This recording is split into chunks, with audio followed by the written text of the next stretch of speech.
సిగ్గు శరం ఉంటే 151లో ఊహించిన విధంగా 5 ఎందుకు పోయినాయని ఒక సభ పెట్టుకోవాలా, ఒక సమీక్ష పెట్టుకోవాలా, కార్యకర్తలను పిలిపించి ఏం జరిగింది, ఏమి లోటుపోట్ల వల్ల ఈ విధంగా మనం అట్టడుగు స్థాయికి దిగజారిపోయామని అడగాలి కదా.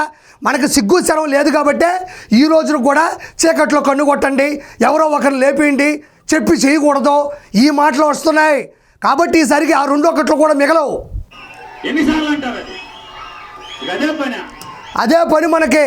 రెండో పనే ఉందా? రెండో పని లేదు. ఆ గంజాయి తాగుతారు, అప్పుడు ఎత్తిపెట్టుకున్న కల్తీ లిక్కర్ ఉంది కదా అది తాగుతారు. రెండో పనే ఉందా? అదే మాట్లాడుతూ ఉంటారు. నువ్వు నేర్పించిన విద్య కదా, వాళ్ళు పదే అంటారు. తప్పదు మరి.